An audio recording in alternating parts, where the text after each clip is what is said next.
Next question है, following statement regarding the periodic trend of chemical reactivity of the alkali metals and the halogen are given, which of these statement gives the correct picture. करें कि periodic trend के हिसाब से कौन सा chemical reactivity का trend सही होगा अल्कली मेटल्स और हैलोजन के लिए। ऑप्शन ये है कि chemical reactivity increases with increase in atomic number down the group in both the alkali metals and halogens.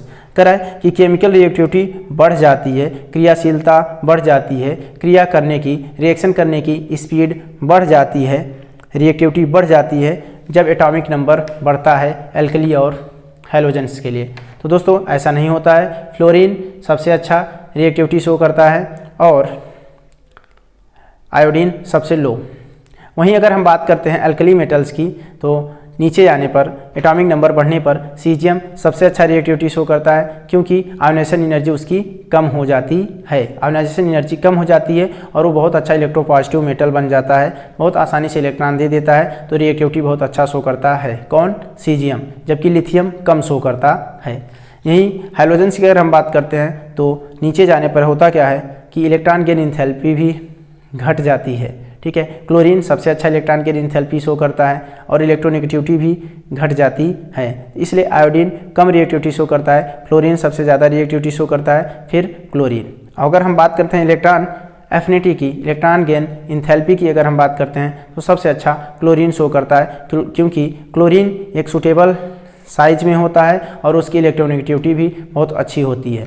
Fluorine के साथ क्या होता है दोस्तों कि फ्लोरीन का साइज जो होता है वो बहुत छोटा होता है। जब वो इलेक्ट्रॉन को अपने पास रख लेता है तो उसका रिपल्सन बढ़ जाता है, जिसकी वजह से वो इलेक्ट्रॉन गेन एंथैल्पी उतना अच्छा नहीं शो कर पाता है जितना अच्छा क्लोरीन शो कर पाता है। अब होता क्या है क्लोरीन के लिए क्या है कि उसके पास 2 कमरे हैं, 2 लोग आए हुए हैं, आराम से एक एक कमरे में बैठा लिया। लेकिन फ्लोरीन के साथ ऐसा नहीं होता है, उसके पास जगह कम है, भीड़ ज़्यादा हो जाती है, इसलिए थोड़ी सी दिक्कत बढ़ जाती होगी। ठीक है, फ्लोरीन के लिए, इसलिए उसकी इलेक्ट्रॉन गेन एंथैल्पी क्लोरीन से कम होती है, जबकि इलेक्ट्रोनेगेटिविटी फ्लोरीन की ज़्यादा होती है और क्लोरीन की कम होती है। So option B is right. In alkali metals the reactivity increases, alkali metals में रिएक्टिविटी इंक्रीज हो जाती है जब हम ग्रुप में नीचे आते हैं, एटॉमिक नंबर इंक्रीज होता है तो रिएक्टिविटी इंक्रीज होती है एल्कली मेटल में। But in the halogens, halogen के केस में इट डिक्रीज, ये घटती है with increase in atomic number बढ़ता है तो उसकी रिएक्टिविटी डिक्रीज होती है। हम नेक्स्ट क्वेश्चन देखेंगे, in which of the following arrangement the order is not according to the property indicated against it. करें कौन सा प्रॉपर्टी के अकॉर्डिंग नहीं दे रखा है, मतलब जो प्रॉपर्टी दे रखी है उसके हिसाब से गलत दे रखा है, कौन सा ऑप्शंस। ऑप्शन ए में है कि लिथियम, उसके बाद सोडियम, फिर पोटेशियम, फिर रुबिडियम, इंक्रीजिंग मेटेलिक रेडियस। सही बात है, ग्रुप में नीचे आने पर ठीक है मेटेलिक रेडियस बढ़ जाता है क्योंकि नंबर ऑफ सेल्स बढ़ जाते हैं। तो सबसे बड़ा साइज रुबिडियम का, ठीक है, फिर पोटेशियम, फिर सोडियम और सबसे छोटा साइज लिथियम का। बिल्कुल सही जवाब है। ऑप्शन बी की अगर हम बात करते हैं, आयोडीन, फिर ब्रोमीन, फिर फ्लोरीन, फिर क्लोरीन। अभी यही बात कर रहे थे इलेक्ट्रॉन गेन एंथैल्पी की कि सबसे ज़्यादा इलेक्ट्रॉन गेन एंथैल्पी क्लोरीन की होती है, उसके बाद फ्लोरीन की होती है, फिर ब्रोमीन की और सबसे कम आयोडीन की। तो बिल्कुल सही जवाब है। फिर है boron, carbon, nitrogen and oxygen. करें इंक्रीजिंग फर्स्ट आयोनाइजेशन एंथैल्पी। दोस्तों हमने अभी पिछले क्वेश्चन में कुछ देर पहले पढ़ा था कि बोरान, कार्बन, फिर ऑक्सीजन, देन नाइट्रोजन, और यहाँ पर यही ट्रेंड गलत है। ठीक है, आयोनाइजेशन एंथैल्पी का मैंने बोला था कि ऑक्सीजन से ज़्यादा नाइट्रोजन का फर्स्ट आयोनाइजेशन एंथैल्पी होता है, क्योंकि नाइट्रोजन हाफ फील्ड होने की वजह से ज़्यादा स्टेबल हो जाता है, उसमें से इलेक्ट्रॉन निकालना कठिन हो जाता है, क्योंकि due to half filled effect उसकी स्टेबिलिटी इंक्रीज हो जाती है।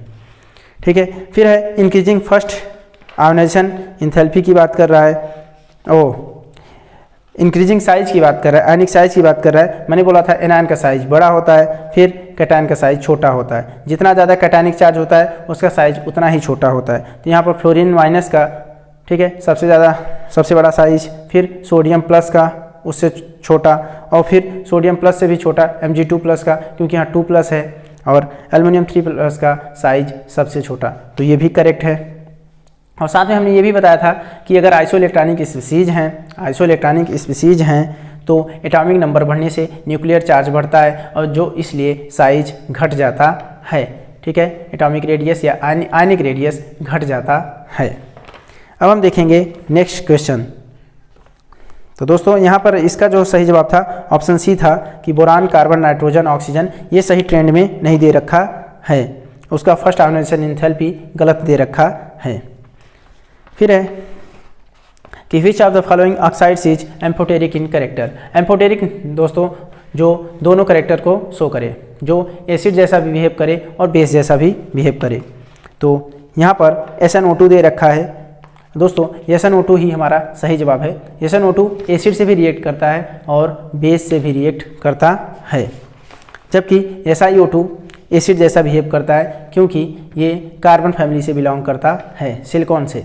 ठीक है, और इनमें इलेक्ट्रॉन की न तो बहुत ज़्यादा अधिकता होती है न तो कमी होती है। लेकिन अगर हम टिन की बात करते हैं तो टिन नीचे आने पर होता है और हम जानते हैं कि ग्रुप में नीचे आने पर इलेक्ट्रोपॉजिटिव कैरेक्टर बढ़ जाता है। इलेक्ट्रोपॉजिटिव कैरेक्टर बढ़ जाने की वजह से उसका बेसिक नेचर बढ़ जाता है। तो टिन इसीलिए एसिड और बेस दोनों जैसा बिहेव करता है, जबकि कार्बन और सिलिकॉन एसिड जैसा बिहेव करते हैं। कार्बन मतलब CO2 और सिलिकॉन SiO2 ये दोनों एसिड जैसा बिहेव करते हैं, लेकिन ग्रुप में और ज़्यादा नीचे आने पर जो टिन है वो एम्फोटेरिक नेचर का हो जाता है। और कैल्शियम ऑक्साइड्स, हम जानते हैं कि कैल्शियम ऑक्साइड्स तो एल्कलाइन अर्थ मेटल है जो कि बेसिक नेचर का ही होता है। तो calcium oxide basic nature, CO2 acidic nature, SiO2 acidic nature और जो SnO2 होता है ये एम्फोटेरिक नेचर होता है।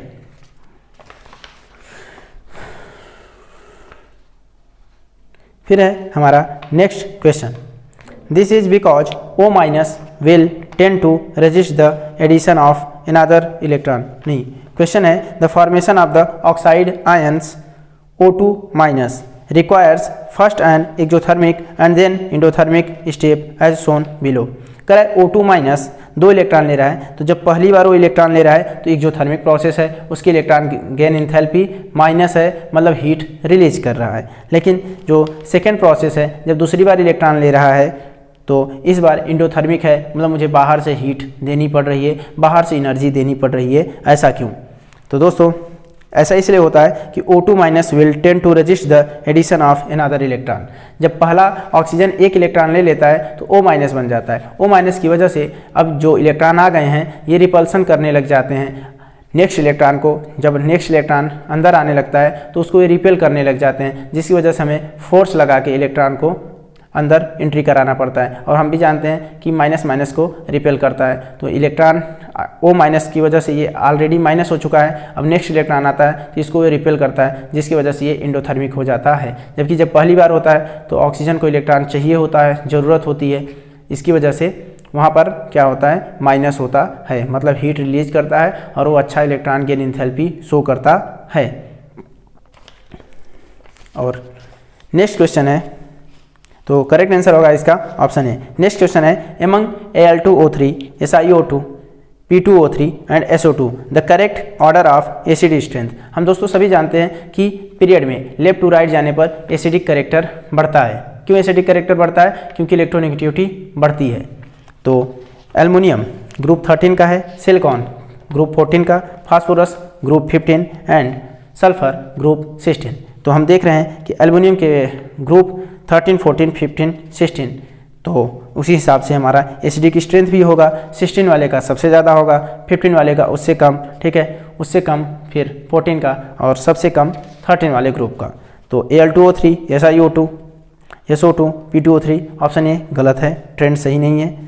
ऑप्शन बी में SiO2 फिर SO2 गलत है, इसलिए फिर SO2 P2O3 बिल्कुल गलत है। ऑप्शन डी की अगर हम बात करें तो पहले ग्रुप 13 को दे रखा है Al2O3, Al2O3 से ज़्यादा एसिडिक होगा SiO2 सिलिकॉन का, फिर फास्फोरस का P2O3 और सबसे ज़्यादा एसिडिक होगा SO2।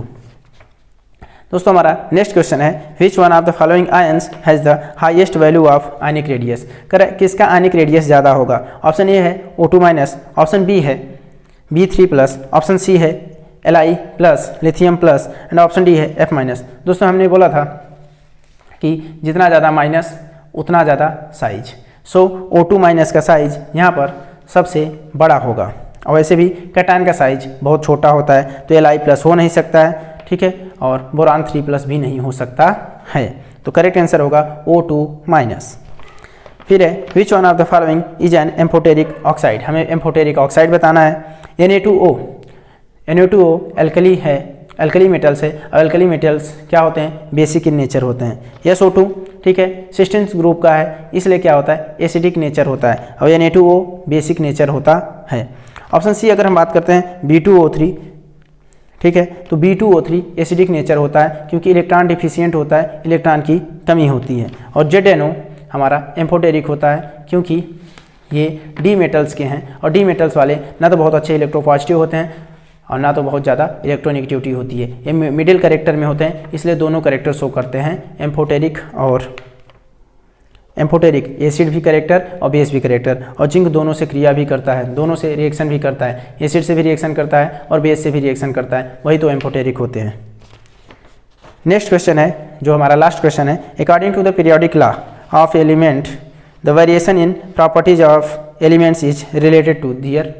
Periodic law of element में जो वेरिएशन हुआ है प्रॉपर्टीज का, ठीक है, गुणों का जो वेरिएशन हुआ है किस बेसिस पर हुआ है, किससे रिलेट करता है, न्यूक्लियर मास से रिलेट करता है कि एटॉमिक नंबर से। करेक्ट आंसर है एटॉमिक नंबर से, ठीक है, क्योंकि इलेक्ट्रॉनिक कन्फिग्रेशन पर निर्भर करता है। एस ब्लॉक वालों का सेम इलेक्ट्रॉनिक कन्फिग्रेशन होता है, जैसे एल्कली मेटल्स में सब में लास्ट में इलेक्ट्रॉन S1 में जाता है और एल्कलाइन में S2 में जाता है, इसीलिए तो हम S1 S2 बोलते हैं, ओके, और S block, P block, D block और F ब्लॉक बोलते हैं। तो जो हमारा पीरियोडिक लॉ है, मॉडर्न लॉ है, वो हमारा एटॉमिक नंबर पर है। हाँ, जो हमारा मेंडलीफ था, स्टार्टिंग में मेंडलीफ ने जो दिया था वो एटॉमिक मास में दिया था, लेकिन बाद में उसे बदल के बोल दिया गया था कि एटॉमिक नंबर पर प्रॉपर्टीज बदलती हैं, ठीक है, जो हमारी प्रॉपर्टीज डिपेंड करती है वो एटॉमिक नंबर पर डिपेंड करती है। तो दोस्तों आज का वीडियो हम यहीं पर समाप्त करते हैं। वीडियो अच्छा लगा होगा तो कमेंट करके हमें ज़रूर बताइएगा, और ज़्यादा से ज़्यादा शेयर करने की कोशिश करिएगा, ज़्यादा से ज़्यादा वीडियो को ऑनलाइन देखने की कोशिश करिएगा और इसे व्यू देने की कोशिश करिएगा, और ज़्यादा तक दोस्तों तक शेयर करिएगा। थैंक यू फॉर वॉचिंग दोस्तों, और बहुत जल्दी नेक्स्ट वीडियो अपलोड होगा केमिकल बॉन्डिंग का। अगर अभी तक आपने मोल कॉन्सेप्ट को नहीं देखा है तो मोल कॉन्सेप्ट के भी वीडियो आपको डिस्क्रिप्शन बॉक्स में मिल जाएंगे, प्लेलिस्ट में मिल जाएंगे, स्ट्रक्चर ऑफ एटम के भी मिल जाएंगे, और अब नेक्स्ट आएगा chemical bonding. Thank you for watching दोस्तों।